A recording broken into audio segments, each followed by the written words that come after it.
पापा। आकाश अपने पिता के हमेशा टोकते रहने वाले स्वभाव की वजह से उनसे काफी परेशान था।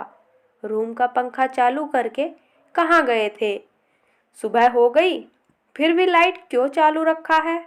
जब देख नहीं रहे होते हो तो टीवी क्यों चालू करके रखते हो? बाइक ठीक से पार्क क्यों नहीं करते? कभी तो अपने जूते पॉलिश कर लिया करो।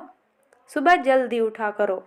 कितने आलसी हो गए हो, कभी जॉगिंग नहीं करते। दिन भर में न जाने आकाश को क्या क्या पापा से सुनना पड़ता था। अभी बच्चा थोड़ी हूँ मैं, इतना बड़ा हो गया हूँ। 2 दिन बाद मेरा नौकरी के लिए इंटरव्यू होना है और पापा का बर्ताव किसी छोटे बच्चे जैसा है मेरे साथ। एक बार मुझे नौकरी लगने दो, छोड़कर चला जाऊंगा पापा को। शहर में ही रहूंगा, फिर पता चलेगा उन्हें। अभी कमाता नहीं हूं ना, इसलिए फालतू की चीजें सुनाते रहते हैं। पापा से नाराज आकाश के दिमाग में कुछ ऐसे विचार चल रहे थे। 2 दिन भी बीत गए और आज वही दिन था जिसका आकाश को बेसब्री से इंतजार था। आज उसके इंटरव्यू का दिन था। सुबह सुबह जल्दी उठकर भगवान का आशीर्वाद लेकर आकाश उस जगह पहुंच गया जहां पर इंटरव्यू होना था। जिस बिल्डिंग में इंटरव्यू था उसके गेट पर कोई भी गेट कीपर नहीं था। आकाश ने देखा कि गेट एक साइड से टूटा हुआ है, लेकिन कुछ स्क्रू फिट करने से वह सही हो सकता है। आकाश ने रुककर स्क्रू को टाइट कर दिया और गेट को सही करने के बाद वह बिल्डिंग में घुस गया।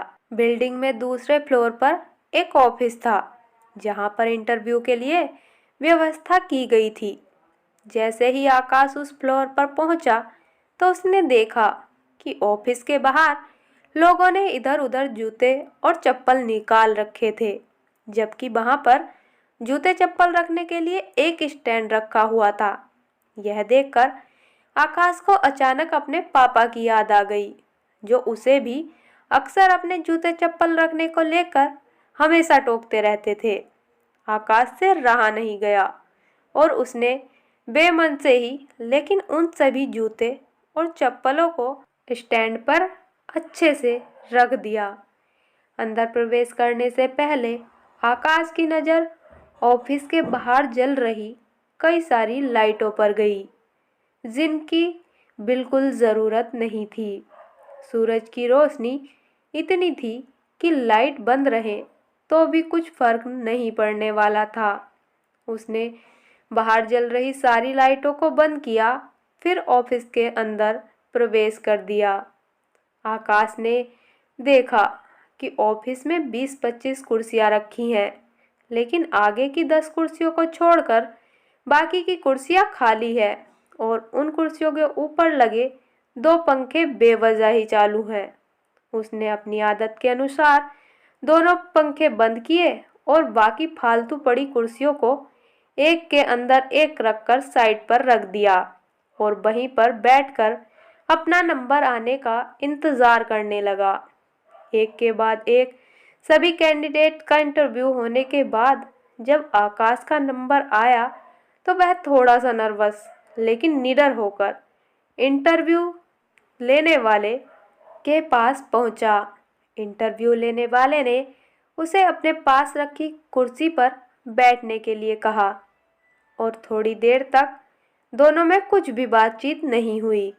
फिर इंटरव्यूअर ने आकाश से पूछा, तुम कल से नौकरी ज्वाइन कर सकते हो क्या?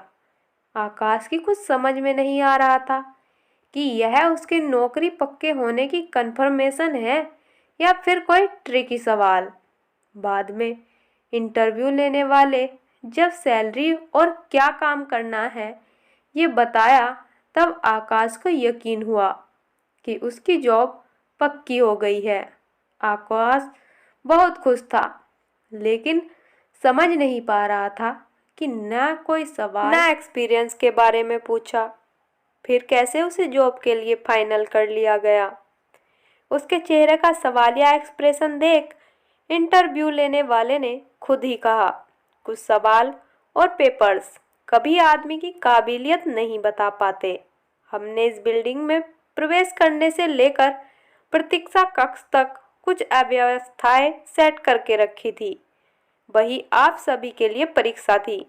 हमने सीसीटीवी पर देखा कि आने वाले सभी कैंडिडेट्स में आप ही एक अकेले ऐसे थे जिन्होंने गेट के स्क्रू ठीक करने से लेकर बेवजह चल रहे बल्ब और पंखे बंद किए। ऐसा कर आपने अपनी चीज़ों को यूटिलाइज करना और बचत तथा रिजेक्शन कम करने जैसे गुण दिखाए। आगे बढ़कर आपने बूट और चप्पल और कुर्सियां ठीक करके दिखा दिया कि आप अपने काम के लिए कितने वफादार हो सकते हैं और किस हद तक जा सकते हैं। बस हमें इतने गुण काफ़ी थे आपको नौकरी पर रखने के लिए।